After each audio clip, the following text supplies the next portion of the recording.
வணக்கம் விவசாயிகளே. இன்னைக்கு நம்ம வீடியோவில் எதை பத்தி பார்க்க போறோம் அப்படின்னா, கரும்பு சாகுபடி பண்ணக்கூடிய விவசாயிகள், அதுலயும் குறிப்பா மாண்டியா ரக சாகுபடி பண்ணக்கூடிய விவசாயிகள் எல்லாமே ஒரு இடத்துல தவறு செய்வாங்க. அது எந்த இடம் அப்படின்னா, களைக்கொல்லியை எது அடிக்கிறதுன்னு தெரியாம நம்ம கரும்பு பயிருக்குன்னு நார்மலா யூஸ் பண்ணக்கூடிய 240 மெட்ரி இந்த 2 களைக்கொல்லியுமே யூஸ் பண்ணிடுவாங்க. அப்படி ஏதாவது நம்ம யூஸ் பண்ணிட்டோம்னா மாண்டியா ரக பயிருக்கு அது செட் ஆகாது. இந்த வீடியோவில் மாண்டியா ரக பயிருக்கு என்ன களைக்கொல்லி அடிக்கலாம் அப்படிங்கிறத பத்தியும், சப்போஸ் நம்ம மெட்ரி 240 இந்த 2 களைக்கொல்லியுமே யூஸ் பண்ணிட்டோம்னா அதை எப்படி ரிகவர் பண்ணலாம் அப்படிங்கிறத பத்தியும் தான் இந்த வீடியோவில் தெளிவா பார்க்க போறோம். வீடியோக்குள்ள போறதுக்கு முன்னாடி நம்ம சேனலுக்கு புதுசா இருந்தீங்கன்னா நம்ம சேனலை மறக்காம சப்ஸ்கிரைப் பண்ணி வச்சுக்கோங்க. இந்த தகவல் பயனுள்ளதா இருந்துச்சுன்னா உங்களை மாதிரி இருக்கக்கூடிய விவசாயிகளுக்கும் ஷேர் பண்ணி விட்டுருங்க. சரி, வாங்க வீடியோக்குள்ள போலாம்.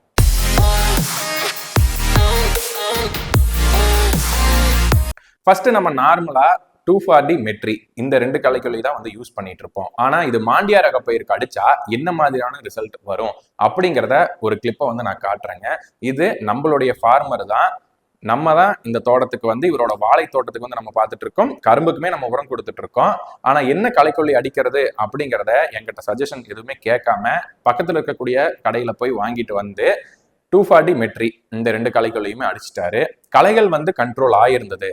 ஆனா அதோட இலைகள் எல்லாம் பாருங்க, கரும்பு பயிரோட இலைகள் எல்லாம் பாருங்க எந்த அளவுக்கு காஞ்சு போயிருக்கு அப்படிங்கிறது. இதற்கான ரீசன் என்ன அப்படின்னா, மாண்டியா ரக பயிருக்கு 240 மெட்ரி இந்த 2 களைக்கொல்லியுமே செட் ஆகாது. ஏன் அப்படின்னா இந்த 2 களைக்கொல்லியுமே ஊசி இலை இருக்கக்கூடிய களைகளை கண்ட்ரோல் பண்ணும்.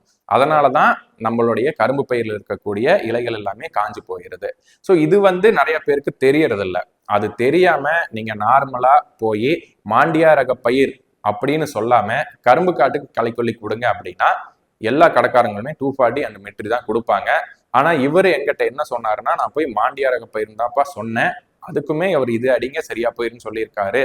அப்படிங்கிறப்ப இது விவசாயி மேல தப்பா இல்ல வியாபாரி மேல தப்பா, அந்த கடைக்காரர் மேல தப்பா அப்படின்னு நம்மளுக்கு தெரியல. ஏன்னா நம்ம அந்த விஷயத்த போய் நம்ம நேர்ல பார்க்கல. இவர் எப்படி சொன்னாரு, அவர் எப்படி புரிஞ்சுக்கிட்டாரு அப்படிங்கிறத. அதுக்கப்புறம் தான் என்னை கூப்பிட்டாரு.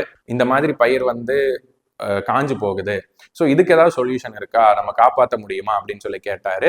சரி இருக்குங்க அப்படின்னு சொல்லிட்டு தான் நம்ம போய் நேர்ல பார்த்துட்டு இதை எப்படி காப்பாற்றணும் அப்படிங்கிற ரெக்கமெண்டேஷன்ஸ் எல்லாமே கொடுத்துட்டு வந்தோம். அதை இப்போ உங்களுக்கு சொல்றேன். ஒரு ஏக்கருக்கு நான் சொல்லிடுறேன், இது ஸ்ப்ரேயிங் அண்ட் ட்ரென்ச்சிங் ரெண்டுமே கொடுக்கணும். ஸோ அது என்னன்னு நோட் பண்ணி வச்சுக்கோங்க. டிஸ்பிளேலையும் போடுறேன், அதை அப்படியே பாஸ் பண்ணி வச்சு நீங்க நோட் பண்ணி வச்சுக்கோங்க. ஒரு ஏக்கராவுக்கு ஸ்ப்ரேயிங்ல என்னென்ன கொடுக்கணும்னா, ஜெட் ஸ்டார் அப்படிங்கிற டேப்லெட், இதுல உங்களுக்கு பொட்டாசியம், பாஸ்பேட், ஜிங்க், ஹியூமிக் இந்த 4மே மிக்ஸ் ஆகி வந்துடும். அதுக்கப்புறம் நம்ம ஆஸ் யூசுவல் கொடுக்கக்கூடிய jumbo, gibberellic plus micro nutrients, அப்புறம் growth அப்படிங்கிற ஒரு டானிக். ஸோ இந்த 3த்தையுமே மிக்ஸ் பண்ணி நீங்க ஸ்ப்ரே பண்ணி விட்டுருங்க. 1 லிட்டர் தண்ணிக்கு 2 ml jumbo, 2 ml growth, 16 litre தண்ணிக்கு ஒரு டேப்லெட். ஸோ இந்த மாதிரி விதத்துல நீங்க போட்டு ஸ்ப்ரே பண்ணி விட்டுருங்க. இது கூட ஒட்டும் பசை ஆட் பண்ணிக்கோங்க.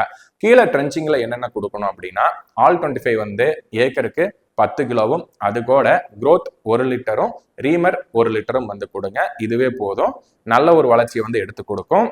சப்போஸ் வேர்ல ஏதாவது பிரச்சனை இருக்கு அப்படின்னா கோல்டு 1 லிட்டர் 2 லிட்டர் ஆட் பண்ணிக்கோங்க. உங்களுக்கு வேறையுமே நல்ல முறையில வளர செஞ்சிடும். ஸோ இதை கொடுத்துட்டீங்கன்னா 20 நாள் கழிச்சு மறுபடியும் இதையே இன்னொரு டோஸ் ரிப்பீட் பண்ணிக்கோங்க.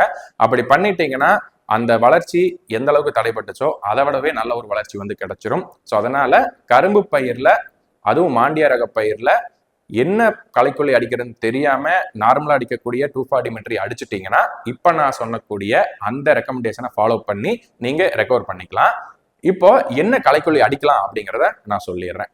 பேயர் கம்பெனியில லாடிஸ் அப்படிங்கிற ஒரு டெக்னிக் வரும். ஸோ இந்த ஹெர்பிசைட் எல்லாருமே யூஸ் பண்ணுங்க. இது சோளக்காட்டுக்கு அடிக்கக்கூடிய களைக்கொல்லி தான். அதையே நீங்க மாண்டியா ரக பயிருக்கு நீங்க யூஸ் பண்ண ஆரம்பிக்கலாம். இதுல அடிக்கிறீங்க அப்படிங்கிறப்ப உங்களுக்கு களைகள் மட்டும்தான் கண்ட்ரோல் ஆகும், பயிரை எந்த விதத்திலையும் பாதிக்காது. பேயர் கம்பெனியில வரக்கூடிய லாடிஸ் அப்படிங்கிற களைக்கொல்லி யூஸ் பண்ணிக்கோங்க. இதுல ஏதாவது சந்தேகம் இருந்துச்சுன்னா கீழே கமெண்ட்ல சொல்லுங்க. இந்த ப்ராடக்ட் வேணும்னாலுமே மேலே தெரிய நம்பருக்கு வாட்ஸ்அப் கால் பண்ணுங்க, நாங்கள் உங்களுக்கு அனுப்பி வைக்கிறோம். மீண்டும் ஒரு நல்ல வீடியோல சந்திக்கலாம். நன்றி, வணக்கம்.